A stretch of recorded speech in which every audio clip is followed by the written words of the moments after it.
할렐루야. 대전 오늘교회 수요 저녁 예배 오신 성도님들을 축복하고 또 환영합니다. 특별히 영상으로 예배에 참여하시는 성도님들의 삶에도 은혜와 평강이 넘치기를 원합니다.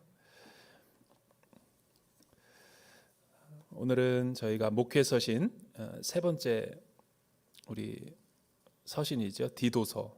바울이 디도에게 보내는 편지를 통해서 초대교회의 영성을 우리가 같이 배워보기를 원합니다.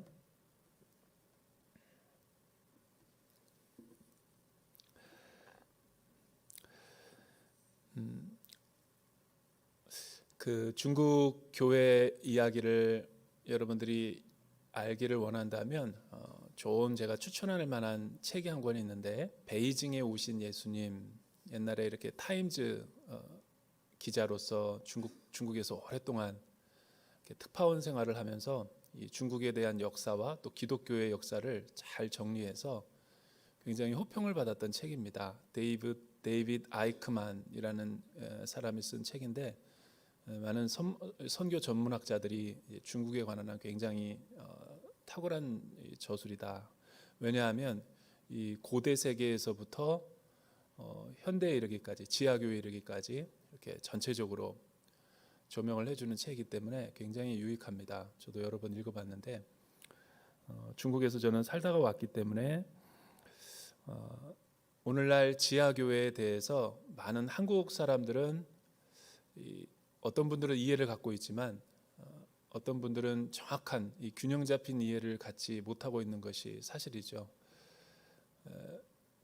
중국에는 교회를 두 가지로 분류를 할 수가 있어요. 지상교회가 있고 지하교회가 있다라고 이야기를 합니다. 지상교회는 이 중국 정부의 또 관리를 받으면서 중국 정부를 통한 이제 신학기관에서만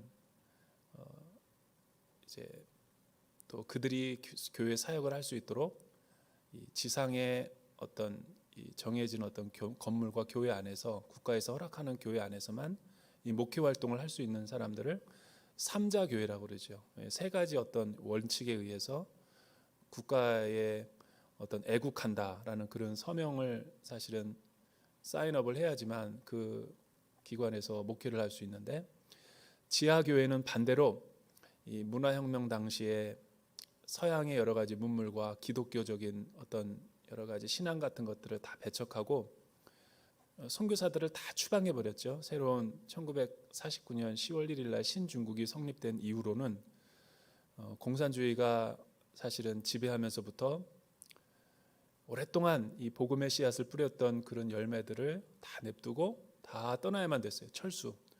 그리고 30년 문화혁명이 다 끝나고 났을 때 다 기독교가 사라진 줄 알았는데 오히려 개혁 개방을 하면서부터 뚜껑을 열어보니까 엄청난 이 지하교회, 초대교회처럼 이렇게 카타콤에 숨어서 가정교회에 이렇게 여러 가지 비밀리에 예배를 드리는 성도들을 지하교회라고 그러죠. 들불처럼 퍼져나갔던 것을 볼 수가 있었어요.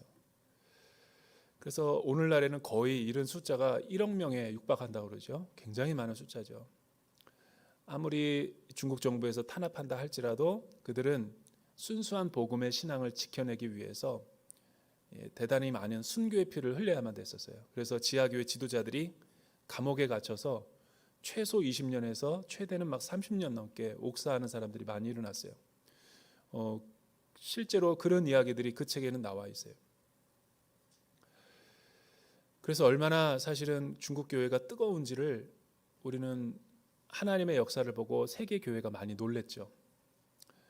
그런데 80년대서부터 개혁 개방을 하면서부터 이 걷잡을 수 없는 물질 문명이 또 교회 안에도 침투하면서 이 지하 교회는 굉장히 위기를 경험하고, 또 그때부터는 지상 교회는 그래도 균형을 잡아가지고 굉장히 투명해지고 다 건강하다는 할 수는 없지만 그래도 건강한 목회자들이 들어가서 오히려 더 역전 현상이 일어났어요. 그래서 오늘날 선교학자들은 중국 교회를 평가할 때 무조건 맹목적으로 지하교회는 순수한 복음의 교회고 지상교회는 다 복음적이지 않다, 이렇게 말할 수 없게 돼버렸어요. 어떤 목회자와 어떤 사람이 목양을 하느냐에 따라서 다르게 평가가 될 수 있기 때문이죠. 왜 이런 현상이 벌어졌는가? 지하 교회가 그렇게 순수하고 박해가 고난이 임했을 때는 잘 이겨냈던 그 교회가 풍요와 세속주의 물결에는 거센 파도에는 이겨낼 수 없었던 거예요. 그래서 많은 헌신도 약해졌고 많은 순수한 신앙을 저버리고 이 물질의 어떤 타락을 경험하는, 그래서 저도 있을 때 그런 걸 경험했지만 지하 교회가 굉장히 많은 교회가 있는데 중국에서 그 교회의 핵심적인 문제가 뭐냐면 모든 것이 베일에 가려져 있기 때문에 투명하지가 않아요. 금전적인 문제가 생기고 게다가 가장 큰 문제로는 이단과 정통교리를 구분할 수 없는 신학적 결핍이 굉장히 큰 이 지하교회의 이 어려움을 가져오게 됐죠. 실제로 보면 굉장히 많은 사입이나 이단적인 종파처럼 혼합주의적인 영성을 갖고 있는 교회들이 상당히 많아요. 순수하고 뜨겁지만 이면에는 잘못된 구원의 교리를 가지고 잘못된 신앙생활하는 분들이 많다라는 거예요. 그 이유가 뭐냐면 정규 신학교를 공부하지 않고 이 목회 활동을 하는 사람을 교회의 리더로 세워놨기 때문에, 게다가 이 지하교회는 삼자교회와 달리 조직이나 제도가 없기 때문에 그들 가운데 쓰는 은어로서 삼촌과 이모가 이 장로님과 권사 역할을 하는 거예요. 그러니까 삼촌과 이모가 거의 모든 재정과 조직과 인사에 대한 권한을 갖고 있기 때문에 이 목회자가 목회를 마음대로 할 수 없는 그런 어려운 처지에 있다라는 것을 제가 리더십에게 들은 얘기가 있었어요. 지하교회도 가보고 또 많은 교제도 해봤지만 그런 애로사항이 있다라는 거예요. 그러니까 여러 가지 삼중고로 지금 시달리는 거죠.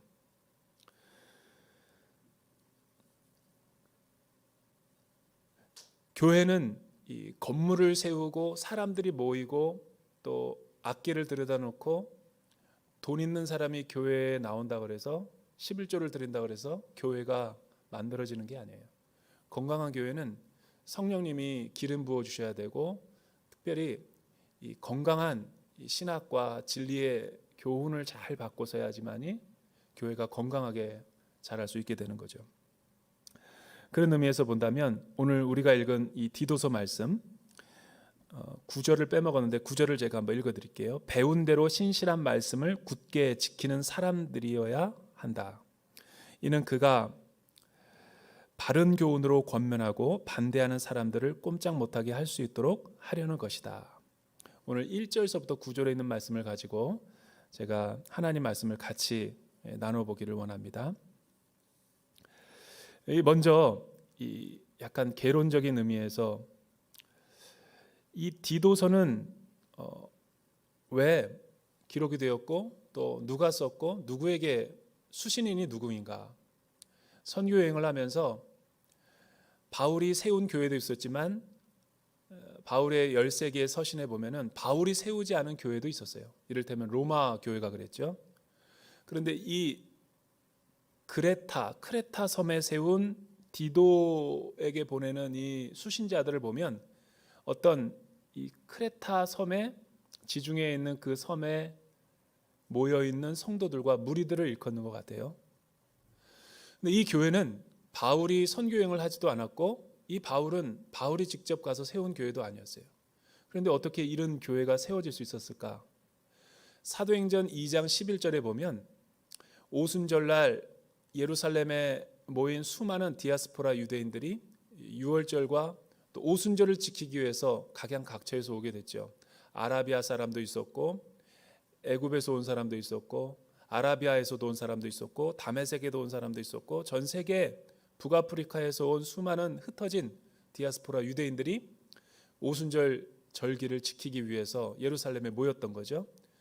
그리고 하나님은 하늘문을 열어주시고 놀라운 성령의 폭발적인 역사를 그곳 가운데 부어주고 하나님의 임재를 경험하게 했죠. 근데 초월적인 성령의 역사가 나타나자 어떤 현상이 벌어졌어요? 난곳방언으로 자기가 성령의 인도하심을 따라 말하는데 자기의 언어로 방언으로 이야기를 하는데, 기도하는데 상대방의 이야기가 모르는 나라의 각 족속의 언어들인데 그게 해석이 되는 거예요. 그걸 난곳 방언이다. 여러 나라 사람들, 여러 지역에서 살던 유대인들이, 흩어졌던 유대인들이 모였는데 성령의 강력한 기름 부으심이 임하니까 그들이 각자의 언어로 기도를 하는데 서로가 다 이해가 되어지기 시작하는 거예요. 그러니까 바벨론 시대 때 하나님께서 하나님의 절대 주권에 도전하는 인류의 문명을 심판하셨던 것이 흩어버리셨던 거죠. 그리고 언어를 알아듣지 못하게 했는데 성령께서 강력한 나타나심과 임재함이 임하니까 언어가 통일되기 시작하는 거예요. 그리고 하나님의 나라에 대한 환상을 바라보죠. 그리고 그들이 서로 같이 뜨거운 마음으로 일심으로 기도하기 시작하면서 세계 선교에 대한 환상이 보여지게 된 거예요. 이때 누가 왔냐면 그레데 사람이 온 거예요. 크레타 섬에서도 어떤 디아스포라, 흩어졌던 유대인들이 오순절을 지키기 위해서 왔던 거죠. 그런데 그들이 사도의 어떤 베드로 설교를 듣고 또 피 묻은 그리스도의 십자가와 복음의 메시지를 듣고 성령의 강력한 임재를 경험하고 어디로 돌아갔어요? 각자의 고향과 집으로 돌아간 거죠. 그렇게 흩어졌던 로마의 성도들이 가서 로마 교회를 세웠던 것이고, 또 크레타 섬에 이르러서는 그들이 교회를 세우고 싶어서 같이 기도하던 가운데 처소 교회가 세워진 거죠. 그러던 선교 여행을 하던 중에 크레타 섬에 이르게 되었는데 성도들이 있었던 것을, 모여 있었던 것을 바울이 또 그 일행인 디도가 같이 보게 된 거죠. 그런데 이 크레타 섬의 성도들과 교회의 아주 열악한 교회의 모습을 본 바울의 첫인상은 어땠냐면, 이 너무 영적으로 심각한 상황이다. 왜냐하면 많은 성도들이 이 영에 굶주려 있던 거예요. 앙상하게 뼈만 남고 진리의 말씀으로 체계적인 교육과 훈련을 받지 못했던 상황에 이르렀던 거죠. 그리고 1장 12절에 보면 그 내지인이, 어떤 한 예언자가 그 토착민들의 성향과 특징을 예언하는데 이렇게 예언하는 거예요.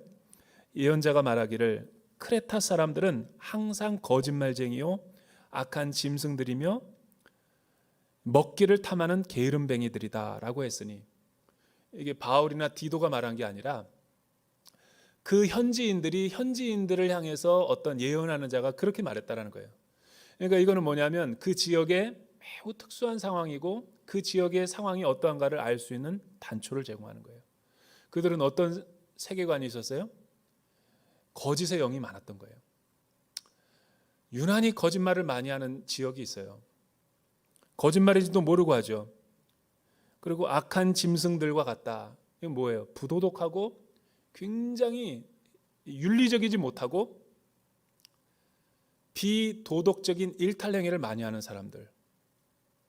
그리고 또 세 번째는 뭐냐면 이 먹기를 탐하고 자기의 배를 위하는 이 탐욕스러운 사람들이라는 거예요. 이거는 실제 자기의 배, 먹방을 좋아하고 먹는 거를 좋아한다 이 얘기도 있지만 물질주의적이고 탐욕적인 그런 사람들의 특성을 이야기하는 거죠. 세 가지 세속적인 특징이 뭐였어요? 오늘날 저와 여러분이 살고 있는 우리 시대처럼 하나님 없는 사람들, 인본주의적인 사상에 빠져 있는 사람의 특징이에요. 거짓말하는 것을 되게 좋아하고 죄악을 밥 먹듯이 저지르고 오직 물질적인 탐욕에만 어두운 사람들. 그런데 그 크레타 섬에 있는 교회에도 이런 성도들이 많았던 거예요. 성화가 안 되고 복음으로 변화가 안 되고 계속해서 이중적인 삶을, 위선적인 삶을 살아가는 사람들이 많았던 거죠. 바울이 안타까운 모습을 보고 어떤 결단을 했는지 우리 한번 살펴보기를 원합니다. 왜 크레타에 디도를 남겨두고 바울이 떠나야만 됐는지 세 가지 이유를 우리에게 설명하고 있어요. 여러분 1절에서부터 3절 말씀 우리 같이 한번 읽어볼까요? 1절에서부터 3절 말씀 시작. 바울의 종이요 예수 그리스도의 사도인 바울이 편지를 쓴다. 내가 사도가 된 것은 하나님이 택하신 사람들의 믿음과 경건에 이르는 진리를 아는 지식을 위한 것이요 또한 영생의 소망 때문이다. 이 영생은 거짓이 없으신 하나님께서 영원 전부터 약속하신 것이다. 그분은 하나님의 때에 복음 전파를 통해 자기의 말씀을 밝히 드러내셨는데 나는 우리 구주 하나님의 명령을 따라 이 복음 전파의 일을 맡았다.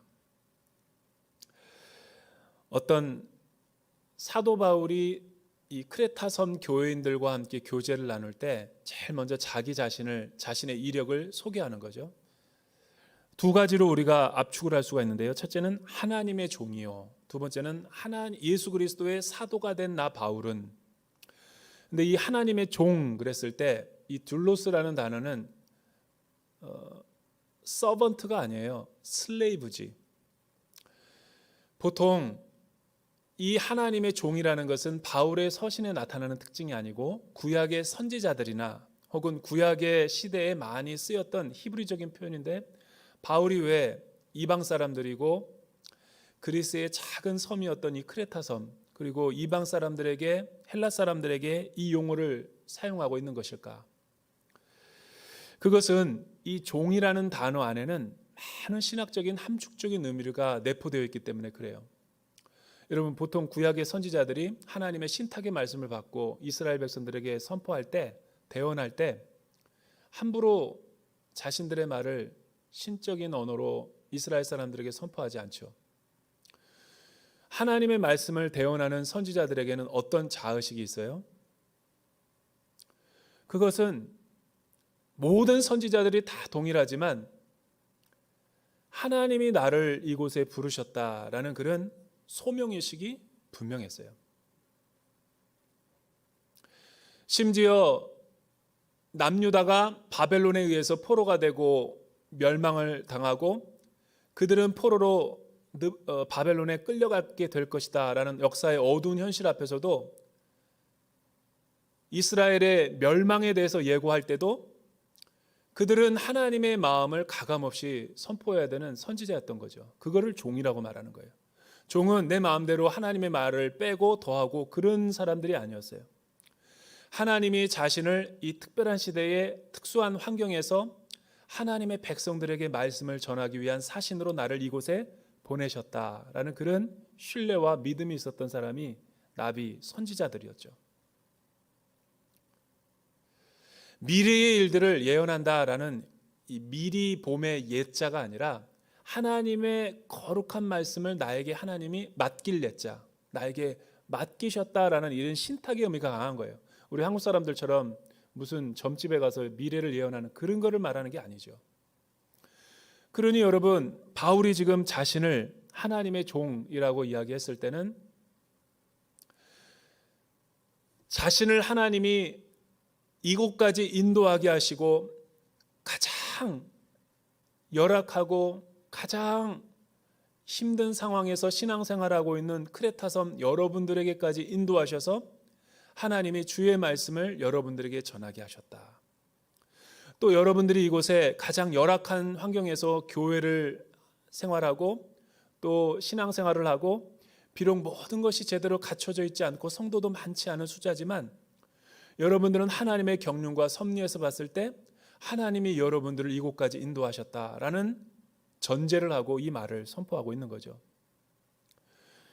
그리고 예수 그리스도의 사도인 나 바울은 이 사도에 대한 직분을 자기가 소개를 하고 있는 거예요. 여러분 사도가 무슨 뜻이에요? 아포슬이라는 단어는 아포스텔로스, 하나님께서 나를 이곳에 보내셨다. 여러분 교회가 뭐예요? 하나님의 백성들이 모인 공동체, 교회 공동체가 뭐예요? 교회라는 것은 하나님의 백성이라는 것은 에클레시아로 하나님이 세상의 많은 사람들 가운데 나를 선택해 불러내셨다라는 거예요. 그러니까 하나님은 하나님의 백성들을 부르시는 거죠. 그러나 하나님이 커뮤니티로 부르셔가지고 한 곳에 모여가지고 신앙생활을 하게 하신 것이 전부가 아니죠. 하나님이 우리를 이곳에 부르셨다면 부르신 목적이 있는 거예요.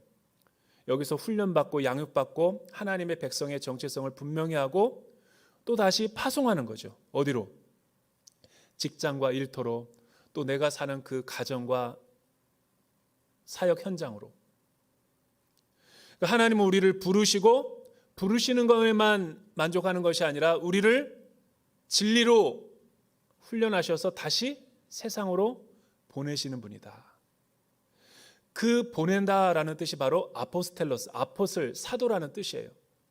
특별히 이 신약교회가 세워질 때는 예수님의 12제자를 통해서 이 사도성의 직분을 허락하셨죠. 그 특별한 사도의 직분은 이스라엘의 12지파처럼 이스라엘을 만들기 위한 하나의 과정으로 특별 계시로 인해서 하나님이 선택한 12제자의 교회의 기둥을 세운 거죠. 오늘날에는 신사도 운동 같은 거라든가 뭐 내가 오늘 너 사도로 임명한다, 너를 파송한다, 이 개념 아니에요. 그건 이단이나 사이비 교주들이 하는 거죠.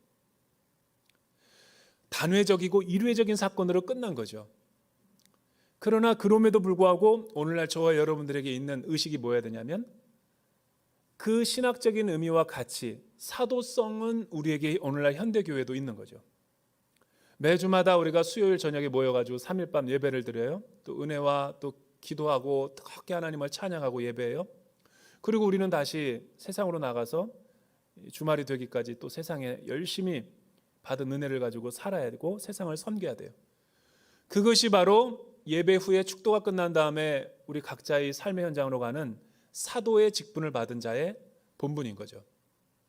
하나님은 우리를 다 그렇게 사도처럼 부르시고 영적인 소명을 우리에게 맡겨주신 거예요.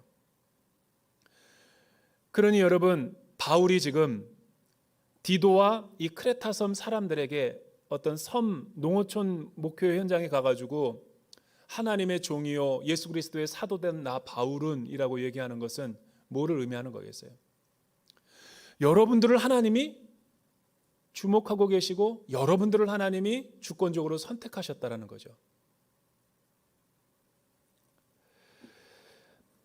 그리고 하나님이 나에게 맡기신 이 경건에 이르는 진리, 복음의 어떤 내용으로 말할 것 같으면 구약과 선지자들로부터 하여금 신실한 하나님께서 약속하시고 언약을 통해서 확인해 주시고 시대마다 역사하시고 예수 그리스도를 통하여 새 언약을 완전히 성취하신 그 구원과 사랑의 하나님이 사도인 나에게 그 생명의 진리를 맡겨주셨다라는 거예요.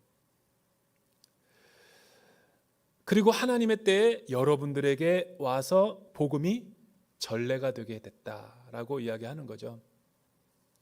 자, 이 정도로만 우리가 요약하고 정리를 하자면 여러분, 우리가 받은 이 복음의 말씀이 얼마나 위대하다라는 것을 우리가 알 수가 있죠. 교회가 뭐예요?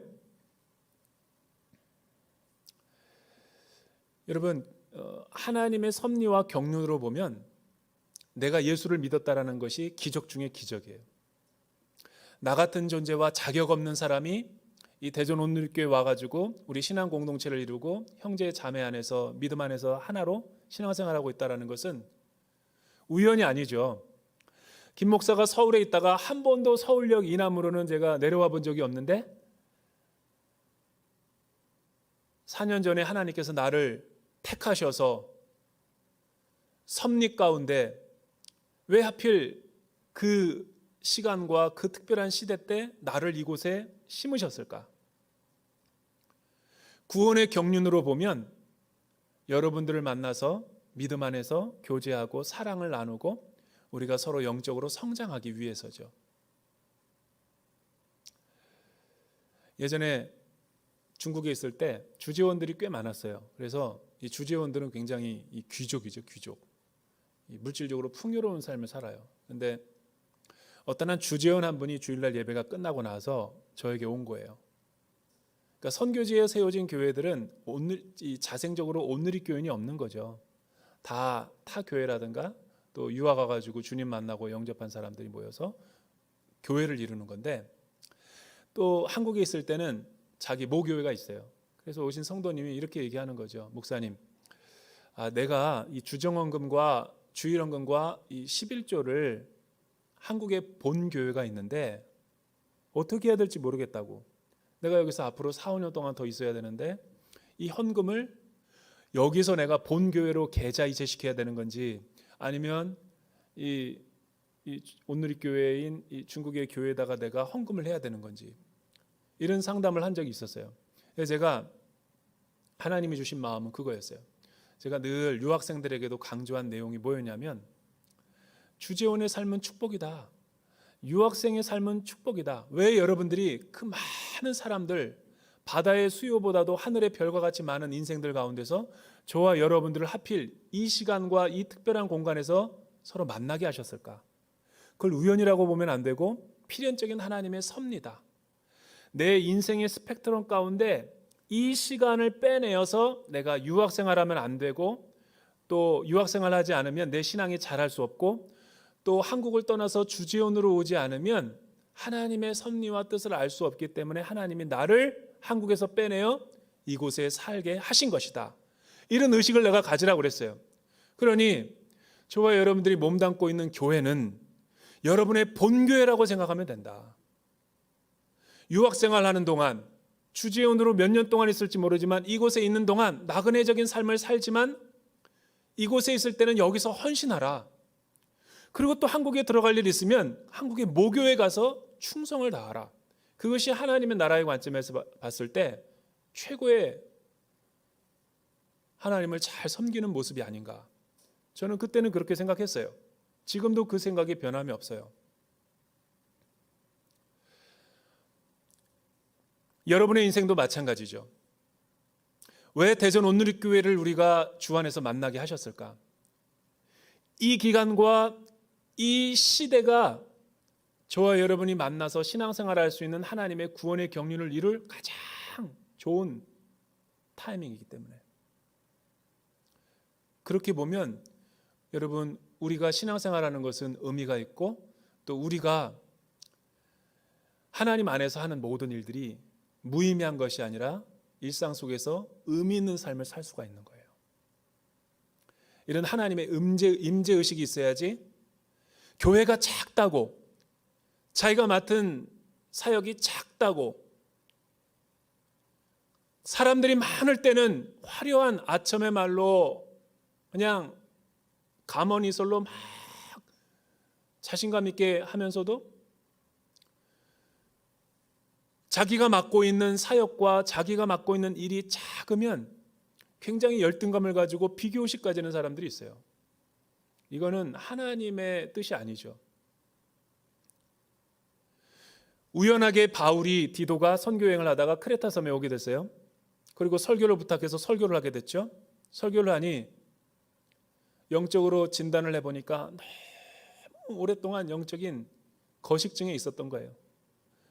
영적인 기아 가운데 있었던 거예요. 성숙하지도 않고 이 세속의 물결 가운데 교회가 다 세속화되고 동화되어 버려가지고 세상적인 모습을 갖고 교회에서 신앙생활하는 걸 본 거죠. 그때 바울의 마음이 어떻겠어요? 찢어지는 것 같았겠죠. 다시 한번 말하지만 교회는 돈 있는 많은 사람이 건물을 임대해가지고 시작하자 그래서 간판을 내건다 그래서 교회가 시작되는 게 아니에요. 좋은 쿠션 의자를 가지고 갖다 놨다 그래서 좋은 음악의 악기를 갖다 놨다 그래서 밴드와 최고의 세션팀이 온다 그래가지고 예배가 시작되는 게 아니에요. 노예에 가입됐다 그래가지고 교회가 시작되는 게 아니에요. 여러분, 대한예수교 장로교회 통합측 목사의 안수를 받았다 그래서 목사가 있다 그래서 교회가 시작되는 것도 아니에요. 11조에는 성도들이 100명이 있다 그래가지고 그 교회가 운영이 되는 것도 아니죠. 다 모든 것이 풀세트로 갖춰져 있다 하더라도 하나님께서 오순절처럼 성령의 기름을 부어주지 아니하시고 하나님이 운행하지 않으시고 역사하지 않으시고 섭리하지 않으시면 교회는 교회다워질 수 없는 거예요.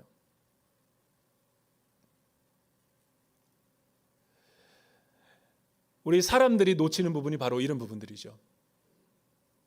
반대로 열악한 상황이라 할지라도 선교지 교회라 할지라도 하나님의 임재가 있고 거룩이 있고 하나님의 뜻 가운데 사는 한 사람이라도 있으면 그것은 하나님 나라가 될 수 있는 거죠. 그래서 저와 여러분들이 하나님의 종이요 사도성을 갖고 우리가 이 세상에서 신앙생활을 해야 된다라는 것을 여러분들에게 말씀드리고 싶다라는 거죠. 두 번째는 4절에서부터 5절에 있는 말씀이죠. 우리가 같이 한번 읽어볼까요? 4절에서 5절 시작. 같은 믿음을 따라 참 아들이 된 디도에게 이 편지를 쓴다. 하나님 아버지와 그리스도 예수 우리 구주께서 은혜와 평강을 베푸시기를 빈다. 내가 그대를 크레타에 남겨둔 까닭은 그대가 남은 일을 바로잡고 내가 그대에게 지시한 대로 각 성에 장로들을 세우게 하려 함이었다. 여기 5절에 보면 굉장히 이 디도서 전체의 이 논지가 되는 중요한 핵심 문장이 나오죠. 같은 믿음을 따라 참 아들이 된 디도에게 이 편지를 쓰고 있죠. 왜 바울이 크레타 섬에 디모데가 아니라 실라가 아니라 에바브로디도가 아니라 디도를 남겨둬야 됐을까? 여러분, 이 디도가 누구예요? 디도의 타이투스라는 이름의 헬라어 뜻은 뭐냐면 충성, 끝까지 충성하는 사람. 그리고 이 디도는 고린도후서에서 바울이 7번에서 8번을 갖다가 언급하고 있을 정도로 선교 여행에서 바울의 동역자들 가운데서 굉장히 신뢰하는 인물이었죠. 오죽했으면 참 아들이라는 표현을 썼겠어요. 그죠? 여러분, 이 고린도후서 8장 이 16절에는 이런 표현까지 써요. 디도로 말하면 여러분들의 동역자여 나의 기쁨이요 면류관이다. 바울이 누구를 칭찬할 때 이렇게 칭찬하는 거 봤어요? 여러분들은 이 주변에 있는 교회 공동체 식구들을 칭찬할 때 어떻게 주로 표현해요? 최고의 극찬이 뭐예요? 바울이 엄격하고 진리로 무장한 바울이 어떤 한 사람을 갖다가 이렇게 칭찬하는 걸 보면 여러분, 디도는 진짜 탁월했던 사람이고 믿음이 성숙한 사람이었던 거예요. 게다가 그는 히브리인도 아니고 유대인도 아니고 헬라인이었어요. 믿음이 아무런 토대가 없었던 사람이에요.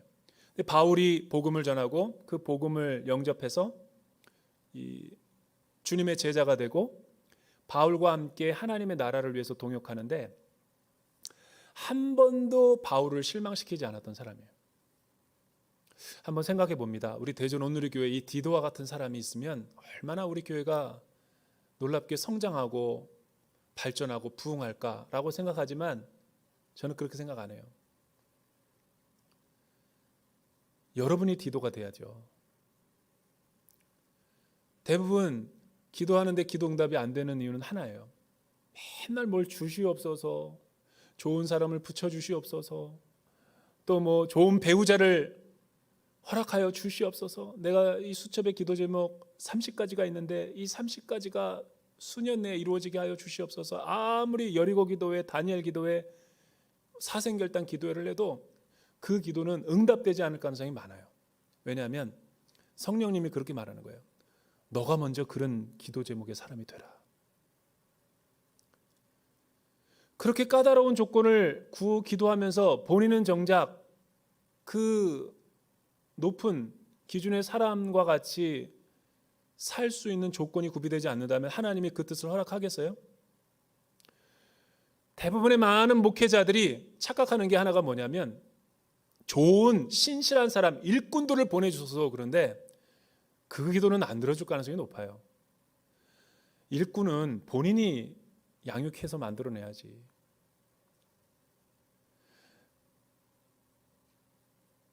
여러분, 자기가 속한 사역의 약물이들은 다른 사람에 의해서 남의 젖을 구워와가지고 먹이는 부모가 어디 있어요?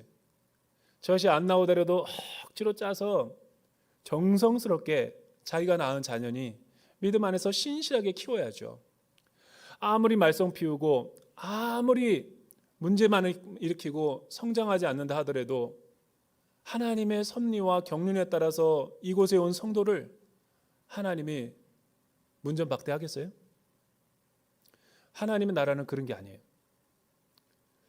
그러니까 우리가 신앙생활 잘 하기 위해서는 내가 변해야 되는 거예요. 내가.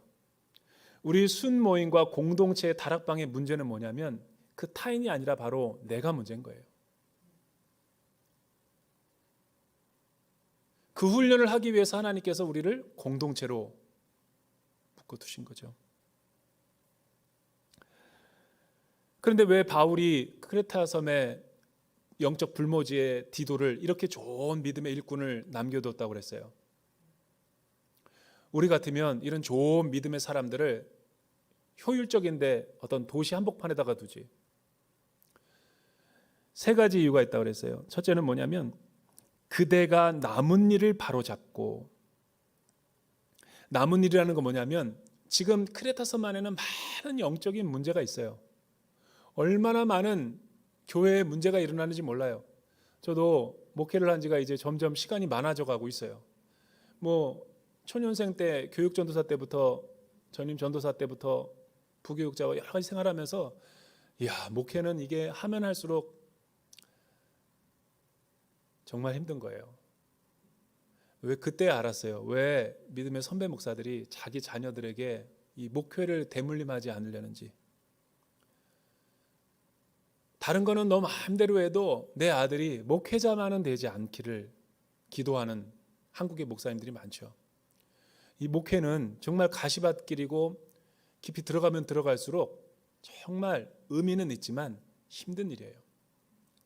왜냐하면 상품을 다루는 게 아니라 한 영혼을 다루기 때문에 무슨 일이 일어날지 아무도 몰라요. 뭐 옆에 이웃교회들 보면 막 수많은 문제들이 일어나요. 내가 한번 그 목사님의 입장에 대해서 생각해 보면 이건 정말 감당이 안 되겠구나.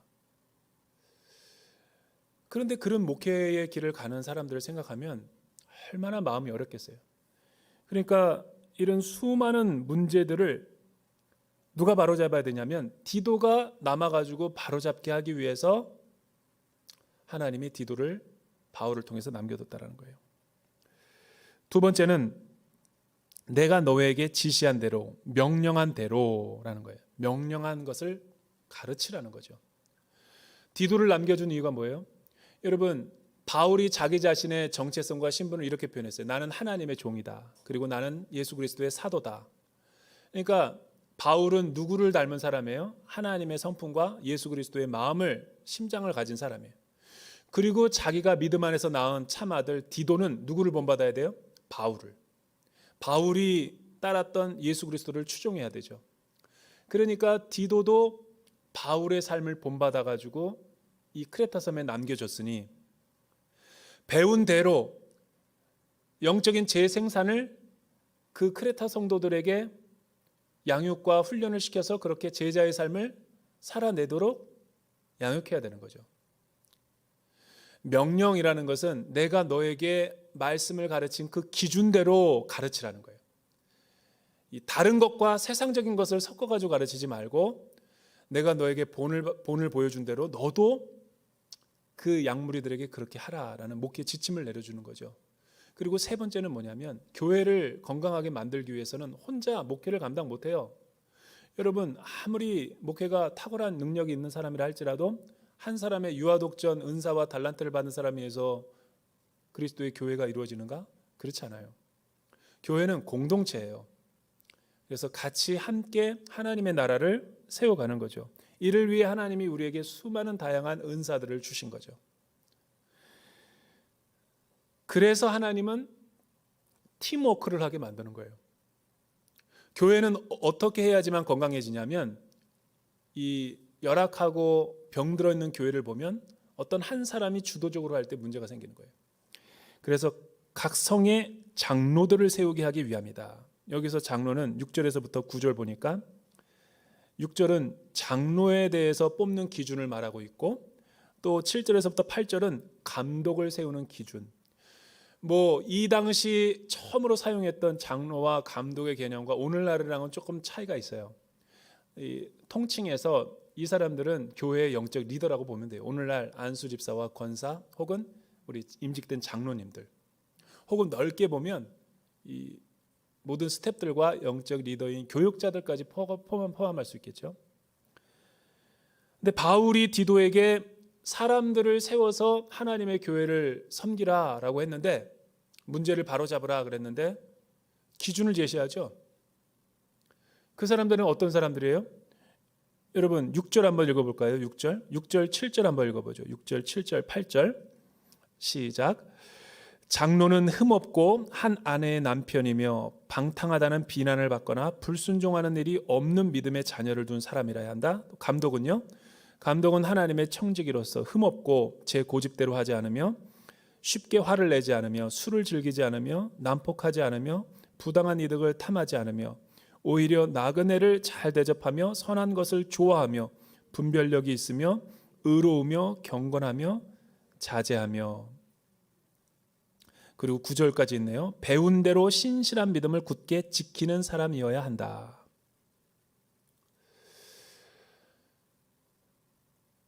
나름대로 이 초대교회가 이제 제도적으로 잘 보완이 돼서 나름대로 객관적인 기준 그리고 임직자의 이 도표를 만든 거죠.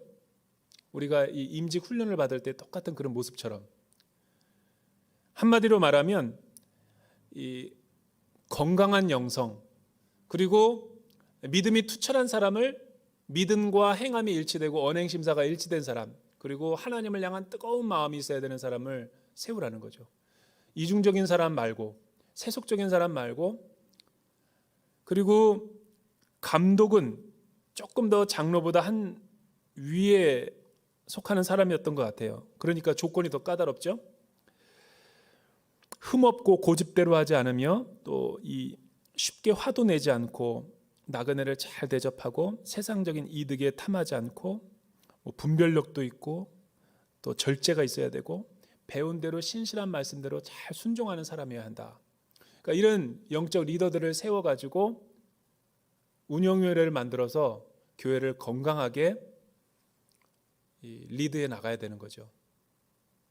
그것이 바로 바울이 디도를 크레타 섬에 남겨둔 이유였다라는 거예요. 여러분, 이 말씀이 우리에게 주는 교훈이 뭐예요? 교회는 사람을 통해서 하나님이 성장하고 자라게 하신다는 거예요.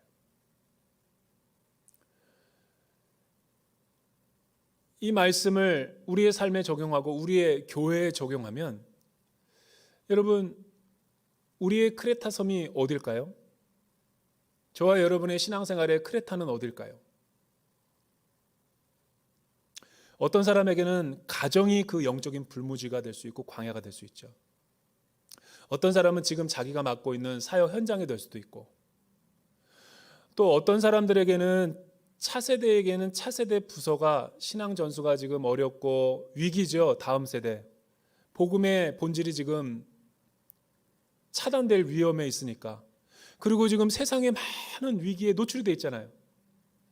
메타버스니 미디어니 유튜브니 정말 코로나 팬데믹으로 우리 자녀들을 생각하면 가슴이 미어질 정도로 우리 그동안의 한국 교회의 문제와 한국 우리 성도들의 문제는 뭐냐면 교회가 모든 자녀들을 양육해 주는 곳인 줄 알았어요. 영적으로. 그래서 신앙생활의 전수를 어떻게 생각했냐면 교회 잘 보내는 거. 여름 성경학교하고 어떤 패션 집회 보내고 주일날 한 번 보내는 것으로 이 어려운 세속의 문화를 다 이겨낼 수 있다고 생각했죠. 그런데 지금 코로나 팬데믹으로 2년 3개월이 지나니까 어떤 현상이 벌어졌어요? 웬걸? 교회는 갈 수 없고 부모가 24시간 내내 자녀들을 데리고 케어해야 되니까 미칠 지경인 거죠. 거기에는 영적인 의미가 있어요. 여러분, 신앙 양육은 교사가 하는 게 아니에요. 부모가 양육하는 거죠. 부모가 교사인 거죠.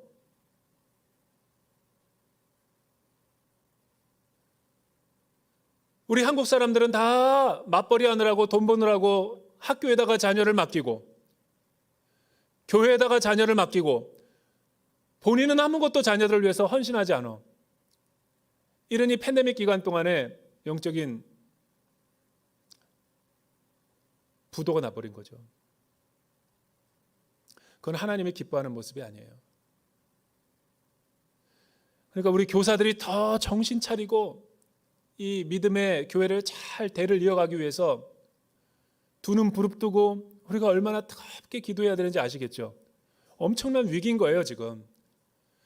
어떻게 보면 바울이 크레타에 디도를 남기고 가는 그런 심정일 거라고요.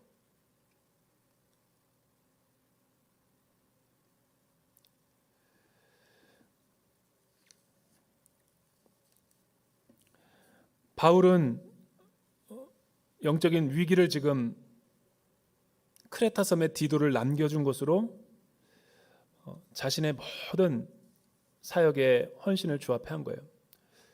또한 저와 여러분들에게 주는 또 하나의 교훈이 있어요. 오늘 이 장로와 감독의 그 임직표를 보면서 제가 요즘에 대전 온누리교회에서 너무 많이 와서 느끼고 있는 부분이에요.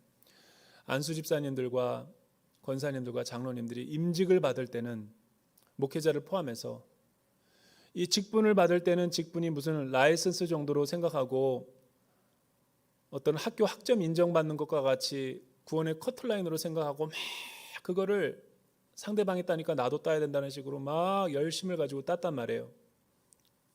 그러나 그거 따고 나서 문제인 거예요. 그거 직분을 받게 하기 위해서, 임명장 받기 위해서 하나님이 나를 부른 게 아니에요. 순장을 나로 부르셨고, 다락방장으로 나를 부르셨고, 총무로 부르셨고, 목회자로 나를 이곳에 부르셨다라는 것은 목회 고시에 합격했다라고 목회자가 되는 게 아니에요. 선교 훈련을 다 받았다 그래서 내가 선교사로 파송됐다 그래서 선교사의 직분이 주어지는 게 아니라는 거예요. 한국교회의 큰 위기는 직분으로만 여긴다라는 거죠. 여러분, 왜 하나님이 저와 여러분을 목회자로, 왜 저와 여러분을 예배자로 부르셨겠어요? 왜 저와 여러분들에게 많은 사역을 맡겨주셨겠어요? 차세대 교사로, 성가대로, 순장으로, 찬양대로. 우리는 그거를 일로 여기면 부담이 되고 스트레스가 되고 짐이 돼요. 그런데 하나님이 나를 목회자로 이곳에 부르셨을 때는 목회자로 세우기 위해서 나를 부른 게 아니라고요. 하나님이 나를 그 직분을 통해서 사람 되게 하시고 성장하게 하시고 성숙하게 하시려고 나를 그 직분을 맡기신 거예요. 그 부르심의 영광과 직분을 생각하면 우리는 세상의 감투도 그렇게 열심히 하려고 하면서 하나님이 맡겨주신 이 직분을 이렇게 감당하고 대충대충 해가지고 나중에 하나님 앞에서 어떻게 우리가 존전해서 주님을 응대하겠어요? 난 너무 요즘에 잠이 안 와요. 그런 거 보면. 어떤 라이선스로 운전 면허증보다도 더 못하게 취급하는 걸 보면서 믿음의 선배들을 볼 때 너무 부끄러운 거예요. 여러분, 우리 믿음의 선배들은 못 먹고 못 배우고 못 쓰면서도 하나님께서 나에게 이 직분을 맡겨줬다라는 그 일념 하나로 자신의 모든 진해까지도 다 쏟아부으면서 몸된 교회를 지켰다고요. 그게 한국 교회를 이렇게 지탱한 거였어요. 오늘날에는 마음 없어요. 이거를 회개해야 되는 거예요. 크레타에 디도를 남겨주고 교회를 건강하게 세우려고 하는 바울의 비전은 바로 그거였어요. 영적으로 건강한 사람이 가면 그 교회는 부흥을 이뤄내게 돼 있는 거예요. 직분의식을 똑바로 하는 사람이 교회에 헌신하고 봉사하면 그 차세대와 그 맡은 사역과 부서는 살아나게 돼 있어요. 이걸 깨워야 되는 거죠.